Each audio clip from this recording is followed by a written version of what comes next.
well, you have so much time and so much energy invested that, yeah, like you said, it's maybe like, you know, like you said, a miniature child, and that's really a different perspective. I've never heard that before.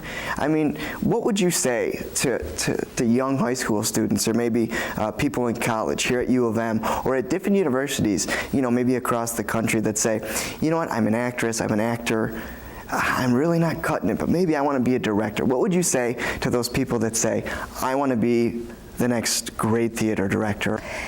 I have lots of words of wisdom. I mean, my first thing would just be, you have to listen, you have to find your inner voice and listen to it. Figure out what you need to do in order to really hear yourself, so that it's, you know, one of my things that I always say is, acting can't be taught, it can only be learned. I can't take my framework of what works for me as an artist and make it work for you.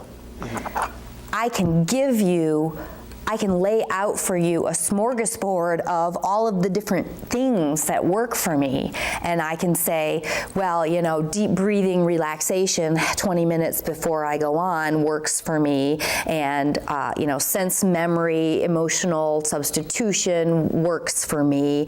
And sometimes I think about, you know, if I have to be emotional, I'll replace my children in a scene with something that, you know, really with Performance Network. I'll think of Performance Network as my child, like in A Doll's House, when I had to do the scene where I have to leave my children behind. Nora has to leave her children behind, and her house and everything, and I don't have children. So I thought, oh my gosh, well, I gotta find something that is an equivalent, you know, of a child for me, something that I care about, that I feel like that attached to. So every night I would think about, okay, this is my last night at Performance Network. I have to leave Performance Network tomorrow and never see it again, and never come back to work, and never direct a play here, and that would trigger an emotional response in me, because that was an emotional substitution that I would make.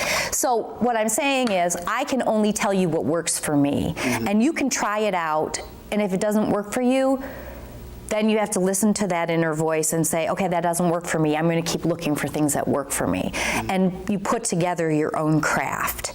You can't adopt someone else's craft. That's why they say it takes 20 years to make an actor, because it does. Because it's a constant process of trial and error in figuring out how the pieces that you discover work for you and how they fit together. And it's something that you're constantly that actors are always working on. I think artists, any kind of artist, is always working on their craft of, oh, I found that this one thing works for me in this way, so I'm going to incorporate that into my whole, you know, my craft of how things fit together.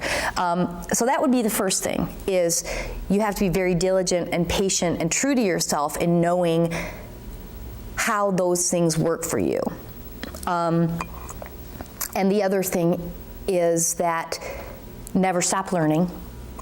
You can always, you know, you have to constantly be learning in order to stay alive, I think, as an artist. I mean, one of the other things that I want to know, I mean, what is it that you love about, like, getting up every day and doing this? I mean, you talk so much about that passion, and I really want to know, like, where do you just, it just comes from? Is it an energy? What is it? Is it a feeling?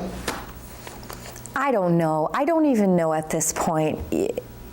I am so fortunate to do what I do.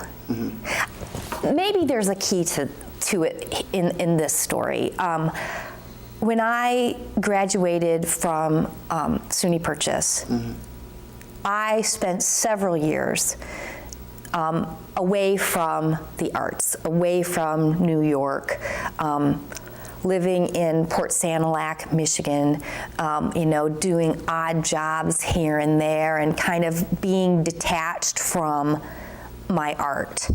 And I felt such a huge hole in my being from that absence, that when I finally got reconnected with it, when I started back in New York and then at Performance Network, when I got reconnected with the art, I felt so whole again. And after having that part of me gone, it was almost as though just having it back was all I needed to feel whole. And so not having it for that little period of time gave me the perspective that as long as I have it, I will be one of the luckiest people in the world. There are people that never find a career that fulfills them. There are people that spend their entire lives wishing they could be doing something else.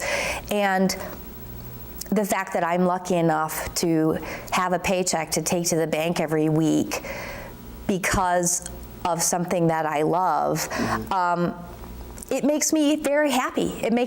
I feel incredibly fortunate, and I want to share that with everybody that I can, whether it's from bringing a performance to life on stage, or whether it's making sure that other actors have paychecks to cash so that they can share this feeling that I have.